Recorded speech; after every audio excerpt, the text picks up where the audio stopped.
Hi, my name's Andy. This is a video about Scheme, which is a type of Lisp which is really cool, and you should really dig the cool.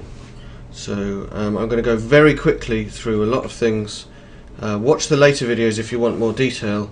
This is just to give you a feeling of how utterly cool Scheme, which is a type of Lisp, is. So it's very straightforward.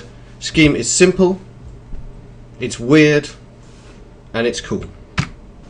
Let's start with simple. It was designed as a language for teaching, for describing in an abstract way how processes work. The syntax of Scheme, the way you put together characters to make commands, is almost as simple as you can imagine.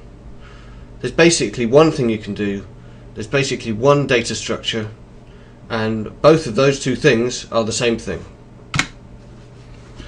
So let's start with the one thing you can do. Basically you can have a bracket and then a word and then space and a bunch of other words and a close bracket. The first word is considered to be the operator, which is like the command or the function name, and the other things are called operands, which are just like arguments to the function.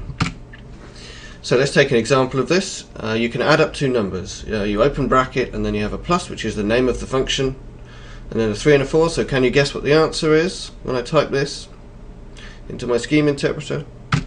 The answer is 7. Here's another function called star. Can you guess what the answer to this is? It's 12. We can also nest these things. So here we've got a function called plus. We're giving it number 5 as its first argument, and the second argument is the return value of another function, which is the times function. So we're multiplying 2 by 2 and putting that answer into that place in the plus function.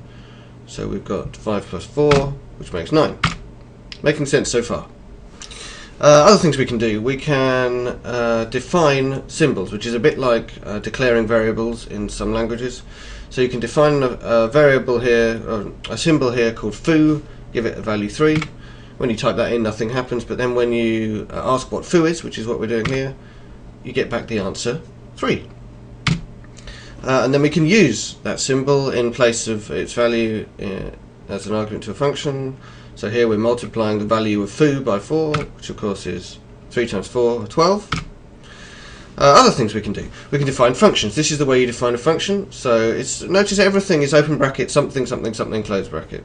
So here, open bracket, define, and then the thing after the define is another bracketed expression here rather than just a symbol on its own. So that means this is a function.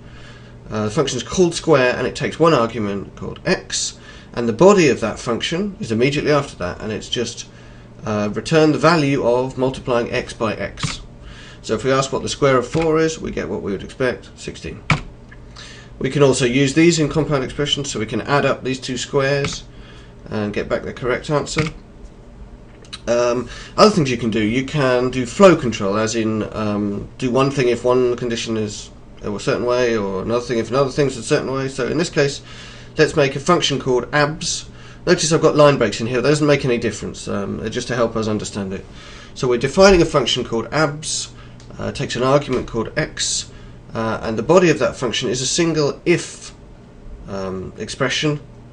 So we say open bracket if, and then what we are evaluating. So if x is less than 0, that's what that means. Then we return the result of calling the minus function on x. Otherwise we return x.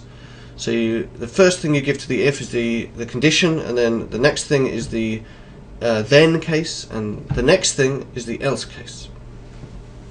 And as you can see at the bottom there, if you ask for the abs of minus 3, you get 3, and if you ask for the abs of 3, you also get 3, so it works. Okay, so those were functions. Now let's look at data. So there's only one type of data structure in Scheme, well, depending how you define it, and it's a list of things. And notice that that is written exactly the same way as a procedure or a function that we've looked at before. So when the interpreter responds to you with a list, it's going to look like the thing at the top. If we want to make one and give it to the interpreter, then we have to use the list function. So that's what you can see down the bottom there. You just say list and then the things you want to be in that list. So let's have an example of doing this. We make a list of the numbers 4, 6 and 5, and then we pass that as an argument to the sort function, and you get back that list but sorted. We ask for the length of this list, which obviously has two things in it, and the answer is 2. So that was how scheme is simple. Now let's look at how scheme is weird. Well, it's kind of functional. It certainly encourages a functional style of programming. It has dynamic types, but these days we don't consider that weird anymore.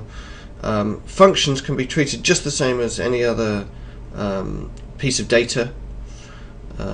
So code is data, can be treated as data, and also you can treat data as code.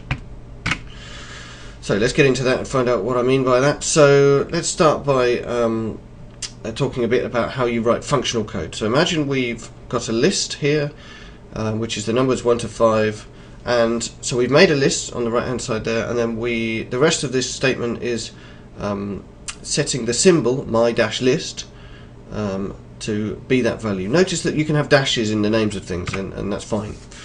So what is my list? Well, it's the list of 1, 2, 3, 4, 5. Now we have a function called car, which extracts things from a list. What it does is it extracts the first thing from a list. So in this case the answer is 1. We have another function called kudur, and what that does is gives you the rest of the list. So obviously in this case that's 2, 3, 4, 5. Now the reason I'm talking about this, obviously we're not doing functional programming here, but this is these are things that the basic building blocks we need to write functional procedures. Okay, so now let's get into a functional procedure. This is called sum. So we're defining, the top line says we're defining a function, its name is sum, it takes in a list of values, and it's a big if statement. The first part of the if there is if the list of values has length 1. By the way, this is quite an inefficient way to do it, but never mind. If the list of values has length 1, we return the first thing. Otherwise we return the result of adding up the rest, or rather adding up the first thing with the sum of the rest of the things. And notice that the sum procedure here is calling the sum procedure inside itself. That last line calls the same function but with different arguments, specifically with a list that is 1 shorter, so we know this will eventually end. And if you ask what the sum of 5, 6 and 7 is, you get the correct answer, as you can see at the bottom there.